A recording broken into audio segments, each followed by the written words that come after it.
Hey everyone, Katie and Sergeant Steele here, and today I want to talk to you about a question I often get. What is a good starter list for the Astra Militarum? Now, for the context, this video is pre-codex 9th edition, so we are still working off of our 8th edition codex and the rules within it, but of course with the points updates and the power level updates that have come down since 9th edition's release. So this is a question I get very often though. What unit should I take? What should I start with for a guard army? So on and so forth. And recently, I wrote into the Preferred Enemies podcast and gave them my list. But I wanted to reach out to you all as my fans and talk about this list that I've proposed and why I think it's a good starter list, regardless of regiment or playstyle. So to understand the context, when I talk about a good starter army, I take in several factors when it comes to Astra Militarum. One, we are a horde army. And for a lot of players, painting a horde army can really put you off from the hobby, or even collecting the army in general. So I've taken that into account with this. As well, the list is written to be 1,000 points, but in a way that can be tapered down to 750 and 500 points and still be a usable list for maybe not tournament play, but to learn the army and understand your mechanics in and out to become a good guard player and to build up to the style of play and force that you want for your Astra Militarum. So the list starts out as follows. It's 2 company commanders, 1 tank commander with a battle cannon preferably, and don't glue in the Sponsons. They will hold in with friction, try them all out. 3 infantry squads. I recommend Vox Casters for that extra flexibility. 18-inch range on orders is way better than 6 inches and gives you a lot more flexibility as a commander and forgiveness, especially as you're learning the army. Bullgryns with slab shields and power mauls. A command squad or special weapons squad with Melta or plasma. Just depends on how you build the rest of the list out. 2 Basilisks or 2 Manticores. And 1 Chimera with either heavy flamers or heavy bolters on it. Now, so this list comes out to roughly 1,000 points, give or take. And it depends on your equipment loadout, but season to your own, flavor that you want for your guard army here. To run through why I think this is a good core list, and with you critiquing it to how you want to play, is that you have the core of the Astra Militarum here. You have 2 company commanders for orders. This will give you 4 orders without any additional warlord traits or stratagems. And then you'll have 3 infantry squads to hold those objectives, move across the table, and to do the functions as the guard is. The infantry is the core of the Astra Militarum. It's very important to have several units of these so you can run battalions for your army. Now, within those squads themselves, I don't want to specify certain equipment. I prefer to run them, of course, with Vox Casters, a bolt gun on my sergeant, because that's part of the 707th lore that I've developed, and a flamer in each squad. I love the fact that I have 1 weapon I do not have to rely on guard ballistic skill on, and I think a lot of other players do too.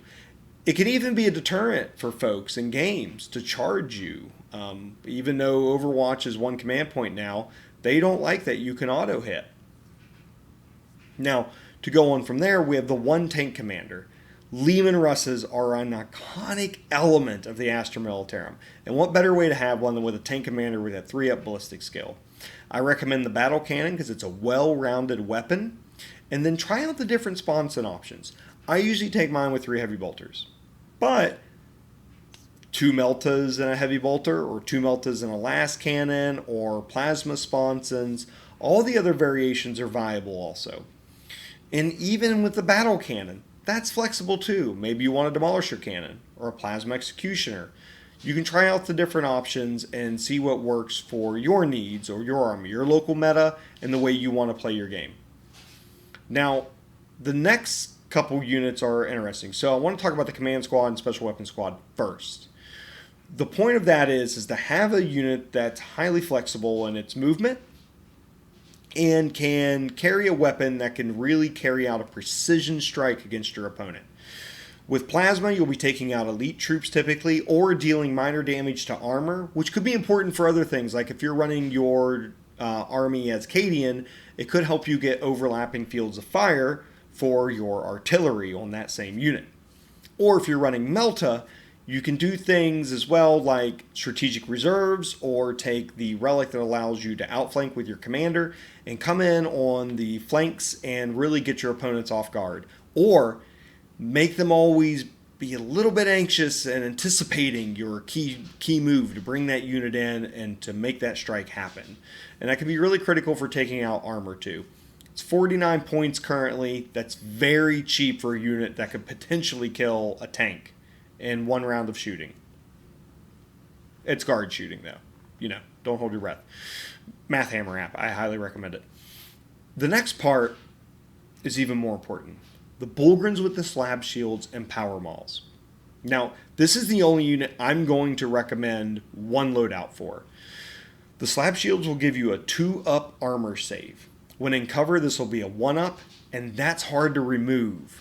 No matter what's shooting at you, that's a fantastic save. The power mauls make your Bullgryns on the attack strength 7, -1 AP, 2 damage. It's essentially a melee autocannon. With Avalanche of Muscle on the charge, you're going to be dishing out a lot of attacks with these Bullgryns. They're going to be able to take a lot of attacks back as well. Guard does not perform well in melee. So it's important to have this unit when you either need to absorb a blow, to tie somebody up into a fight in which your infantry will not survive, or to just actually screen out very effectively in which your Bullgryns won't be able to be easily removed from the location you've put them in. So I highly recommend trying out Bullgryns and getting used to the melee aspect of the guard there. There's other things you could try as well, but I'll cover those in other videos in later weeks and months. So to move on, artillery. This is what I'm most excited about. For anybody who follows me on Instagram, I usually always take artillery in my list, and I'm a huge fan of it. It's usually the core of how I like to play the guard. I recommend either 2 Basilisks or 2 Manticores. Now, I know the Manticores are very popular right now, but the 2 units fill a different role. So it depends on how you want to build your list and kit out your other units on which one I would recommend taking. For the Manticore, we're talking about a high strength weapon with only -2 AP, D3 damage though. You buff this with the greater good buffs, like the tank ace ability that makes your artillery max damage, so it'd be straight up 3 damage, and it gets more shots than a Basilisk on average. So you're going to be able to dish out a lot more shots and maybe even get more wounds. However, it's only -2 AP. So with a Space Marine in cover, they're still going to be getting a 4-up armor save. It's a 50-50 chance of dealing out wounds, which isn't great for the guard.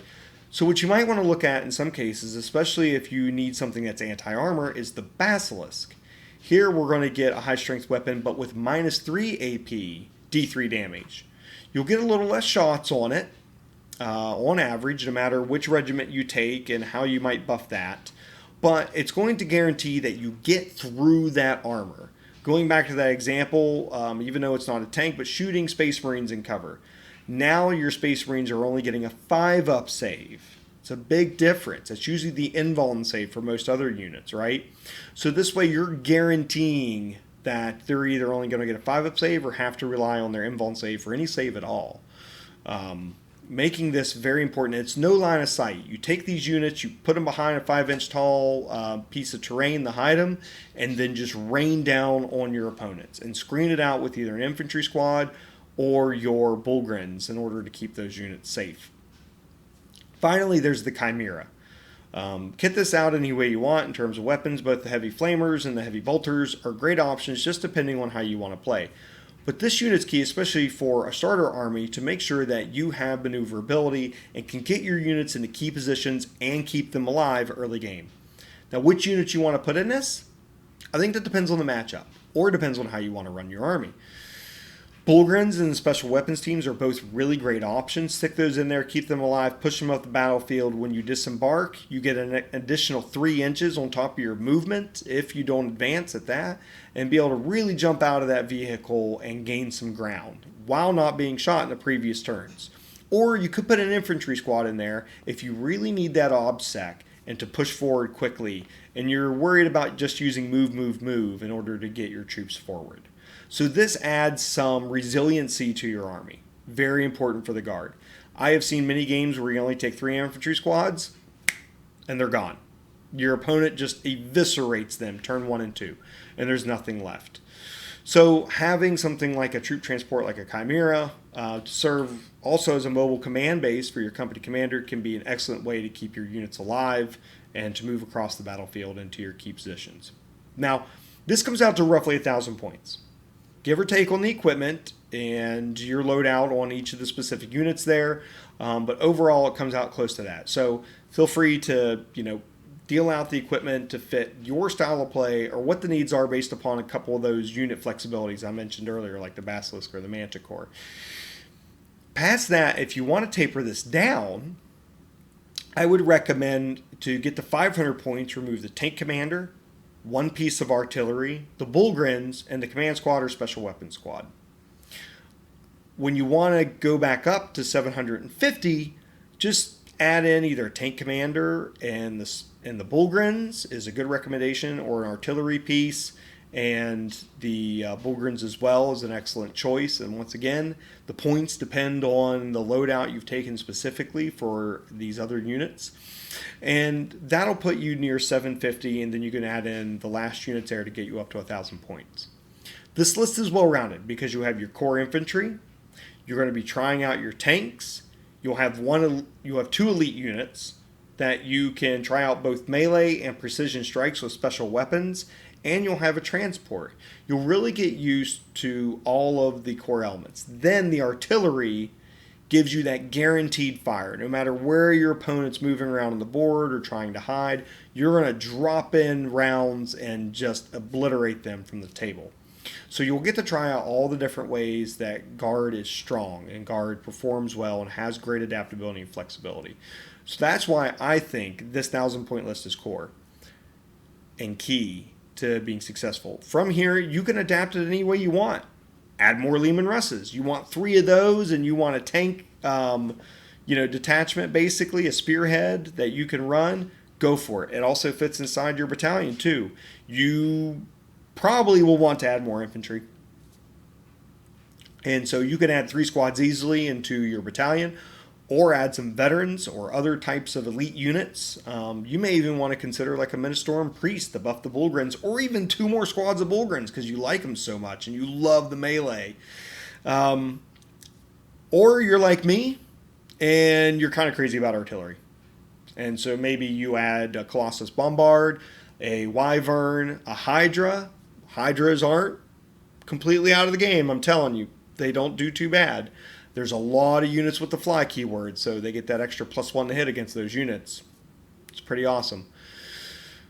So a lot of ways you can build on this list from here, depending on your playstyle. And I think it fits almost any regiment, too, whether you're Talarn or your Steel Legion, or your Mordian or your Cadian or your Catachan. No matter which style you want to play, this list will work with those. And especially given that flexibility of loadout, to be able to work for those armies in your playstyle as well. I can especially see this being a Talarn thing and adding in those other tanks and getting that high mobility and just running in on your opponent.